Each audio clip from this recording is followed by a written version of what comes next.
Et je salue mes camarades de la deuxième heure. Bonsoir Nathan Dever. Bonsoir Pierre Devineur. Essayiste et philosophe. Bonsoir Jean-Michel Salvatore. Bonsoir Pierre. Chroniqueur politique et communicant. Notre invité est député israélien. Il est membre de la commission des affaires étrangères et de la défense. Bonsoir Boaz Bismuth, pardonnez-moi d'avoir écorché votre nom. Boaz Bismuth, vous êtes député israélien. D'abord, un mot sur les conditions de libération des otages israéliens aujourd'hui.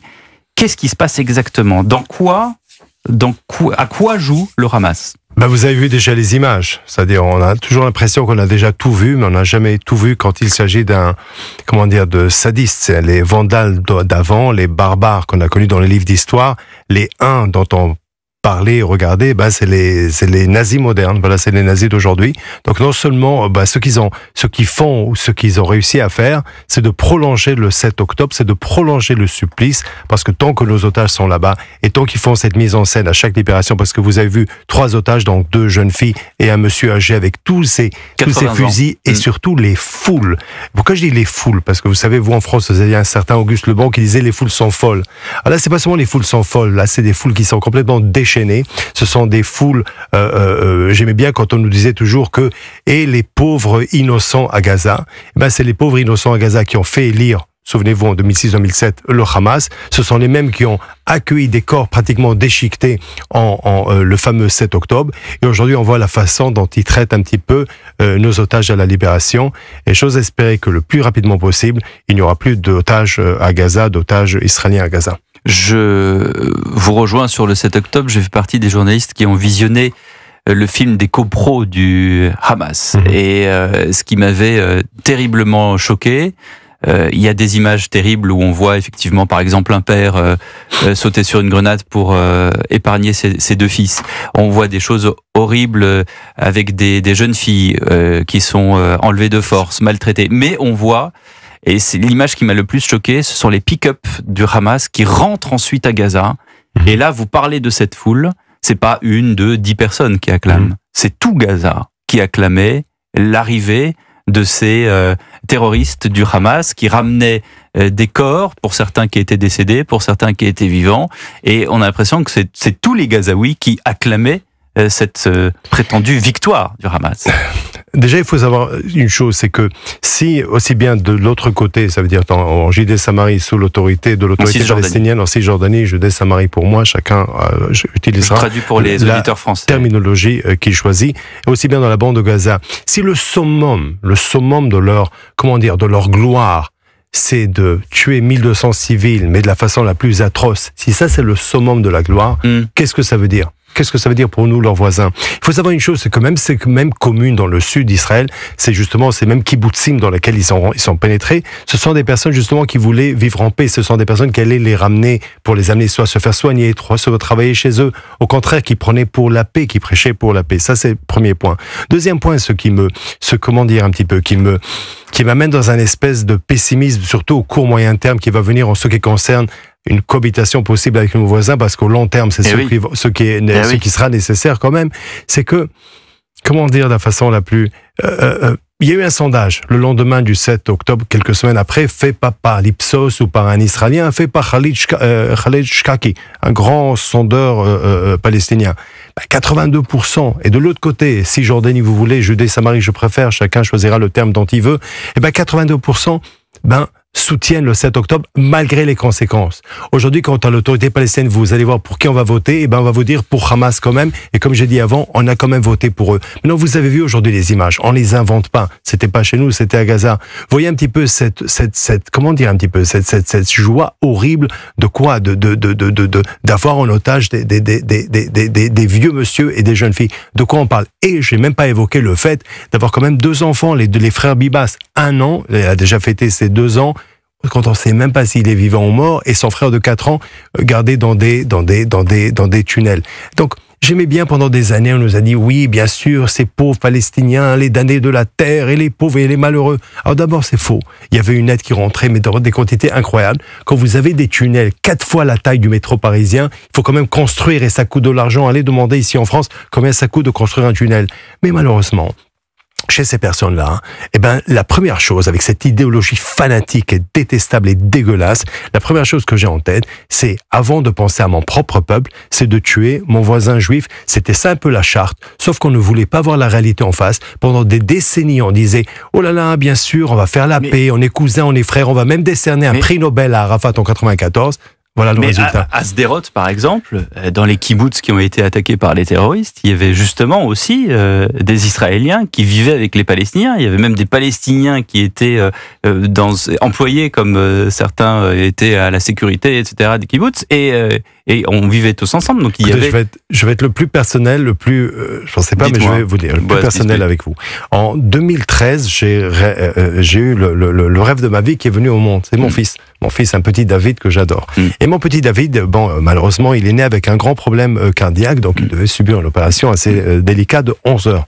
Et puis il y avait un moment après l'opération, on vient pour poser des questions, on nous a demandé les médecins à l'hôpital Schneider à Petah Tikva de patienter parce qu'il s'occupait d'un autre bébé. On est en 2013, c'était un petit arrivé de Gaza. On les soigne. On les traite. L'argent qu'on a fait rentrer là-bas est assez incroyable. Quand il y avait les accords d'Oslo, moi je suis de ceux qui n'étaient pas sympathisants de ces accords, j'étais plutôt pessimiste, mais dès le moment où c'est passé, on voulait travailler ensemble. Quand j'étais ambassadeur moi-même à Nouakchott, la première chose que j'ai fait, c'est d'aller envers l'ambassadeur Siam. Théoriquement, ambassadeur d'Israël va pas voir l'ambassadeur palestinien, je l'ai fait. C'est-à-dire, combien plus d'efforts vous voulez que l'on fasse? La réponse de l'autre côté, c'est toujours terreur, guerre, négation même de l'idée même qu'un État juif existe. Vous le savez, c'est pas moi qui le dis, c'est eux. Nathan Dever. Oui, j'ai une question. En vous écoutant, vous relevez très, très justement que le soutien aux attaques terroristes du 7 octobre, en Cisjordanie ou Judée-Samarie également, il a été très important, même après la guerre qui a eu lieu. Comment on fait pour combattre une idéologie ? Parce que combattre les combattants, les bataillons du Hamas, c'est une chose, et vous les avez en grande partie réduits, etc. Mais l'idéologie elle-même, comment vous pouvez la réduire? Ah, vous savez, je reviens maintenant de Strasbourg, du Conseil de l'Europe. Oui. Voilà, au Conseil de l'Europe, eh ben, il y avait un rapporteur qui a fait un rapport sur la situation humanitaire à Gaza, bien sûr. Comme d'habitude, parti pris bien sûr. Alors on parle de problème humanitaire à Gaza, pour moi c'est aussi les otages. Hein. Bon, pour moi problème humanitaire à Gaza, c'est, quand vous parlez d'humanitaire à Gaza, quand même il faut mentionner 1,5 million pratiquement de tonnes d'aide humanitaire qui est rentrée à Gaza. J'étais journaliste avant d'être député, j'étais correspondant de guerre, j'ai couvert la guerre en Irak, Afghanistan, Kosovo, Rwanda. J'ai jamais vu autant d'aide humanitaire qui rentre et les Israéliens n'étaient pas contents. Et pourquoi? Cette aide humanitaire rentre, d'abord Hamas qui le prend, deuxièmement c'est cette population que vous avez vu aujourd'hui qui le reçoit.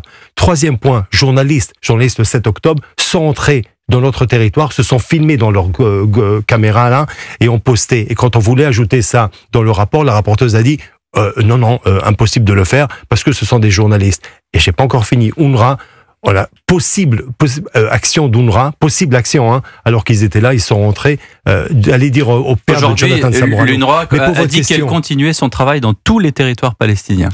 Eh ben, je suis désolé de leur annoncer qu'il y a une loi en Israël, on ne coopère plus avec eux, et déjà en Israël, c'est ma loi par ailleurs, donc je suis très fier de cette loi, en Israël, à Jérusalem, eh ben, ils ne travaillent plus. Alors, pour revenir à ce que vous posez comme question, écoutez, nous, dans cette histoire-là de Gaza, on a eu, après le massacre du 7 octobre, on a eu quand même des objectifs. Nos objectifs, bien sûr, c'est d'anéantir Hamas. Notre objectif, c'est de ramener les otages, c'est le calme dans le sud. Notre objectif, c'est ne pas tuer des civils. Notre objectif, c'est de ne pas être en guerre contre la nation, ni arabe, ni la haine envers le musulman. Loin de là. Mais vous dites, qu'est-ce qu'on fait contre les islamistes? Alors la question d'abord qui se pose, est-ce qu'à Gaza, tout le monde est islamiste? Malheureusement, les scènes qu'on a vues aujourd'hui et les élections là-bas, eh ben, ne prouvent pas le contraire. La preuve est à eux de nous prouver le contraire. Mais moi, je dis la chose suivante. Laissons maintenant Gaza, allons 80 ans en arrière. Là, on est en train de commémorer les 80 ans de Auschwitz. Quand il y avait Dresden, les Alliés n'ont pas hésité. Hein. On est parti très très fort à Dresden, vous savez mieux que moi. Le bombardement de Dresde. Dresde. Très très fort, on est parti. Et par ailleurs, Goebbels à l'époque avait fait toute une scène, comme maintenant certains font, bien sûr, humanitaire. Ben, jusqu'au 7 mai, on n'a pas arrêté. Et pourquoi je veux arriver au point où d'abord, on détruit le mal, on détruit l'ennemi. Le mal, c'est pas des civils, le mal, c'est Hamas. Alors, vous dites, comment peut-on anéantir une idéologie? C'était ça votre question. Le nazisme. On a bien battu les nazis. Alors, s'il y a un néo-nazi à droite ou à gauche, c'est son problème. Mais il n'y a pas un nazi qui règne dans un pays, à ce que je sache.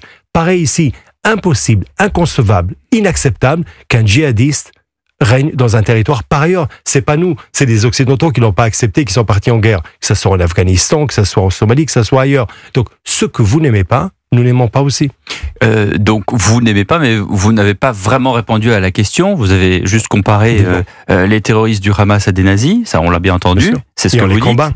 Et vous les combattez. Mais comment on fait pour détruire? Vous dites, il faudrait à terme qu'il n'y ait plus de Hamas. Non, comme il n'y a plus de... Vous avez employé le mot de nazis. Comment est-ce qu'on fait? Est-ce que c'est de l'éducation? Est-ce que c'est une action militaire? Est-ce que c'est, comme dit Trump, on va vider Gaza? Comment est-ce qu'on fait? Alors, on va parler aussi de la proposition de Trump. On va d'abord dire la première chose, c'est que lorsqu'un pays ami est en guerre contre le Hamas, il est inconcevable qu'un président ami, un président français, parle d'embargo contre une armée d'Israël. Parce que là, vous donnez de l'énergie, justement, aux terroristes, vous donnez de l'énergie au Hamas. Il est inconcevable qu'aujourd'hui, quand une agence comme UNRWA participe au massacre du 7 octobre, eh ben, des pays amis à nous disent non, il faut les laisser travailler. Ça veut dire quoi? Ça veut dire que soit on décide et on est ensemble, de la même façon qu'on était avec vous quand vous êtes partis à Raqqa ou en Afghanistan, de la même façon, vous êtes de notre côté quand on se bat contre le Hamas, notre guerre et la vôtre. Et donc, Nathan Dever, vous lui rachetez... J'ai le temps pour une toute petite question. Petite alors. Est-ce qu'avec le recul, vous pensez que la décision d'Ariel Sharon du retrait de Gaza était une erreur? Il fallait pas attendre aujourd'hui pour que je le dise. C'était en 2005. Il y avait les oranges contre les bleus. Déjà, voir une querelle dans notre propre société, c'est toujours dur. J'étais ambassadeur à Nouakchott. Je regardais les images à la télé. Je me souviens, c'était des images houleuses. On a sorti des gens de chez eux. Et là encore, on nous a dit, non, mais c'est demain, c'est les belles... Comment on était? C'était une époque, depuis les accords d'Oslo, c'était, comment je vais l'appeler de la meilleure façon, Arafat au pays des merveilles. C'est-à-dire que carrément, tout le monde est beau, tout le monde est gentil. Qu'est-ce qui a changé depuis? D'abord, moi, je pensais que c'était une erreur parce que vous donnez quand même à des personnes qui peuvent même pas gérer 1 mètre carré de gérer la bande de Gaza ou la Cisjordanie. Ils sont incapables de gérer. Et moi, j'ose espérer que chez les Palestiniens, on trouve ceux qui sont ni pro-terroristes, ni corrompus, et qu'on puisse travailler ensemble, parce qu'on va pas changer de voisin. Et le territoire est tellement petit que lorsque à Gaza on éternue, moi j'ai besoin d'un mouchoir. Merci beaucoup, Boaz. Merci à vous. Bismuth, d'avoir été avec nous, député israélien. Dans un instant, on parlera du coup de gueule de Bernard Arnault pour protéger les entrepreneurs français. On va être avec un entrepreneur d'ailleurs qui fait du Made in France. Et pour lui, de délocaliser, c'est pas possible puisque c'est du Made in France. Le service des sports de la rédaction d'Europe 1, quant à lui, vous donne rendez-vous chaque vendredi.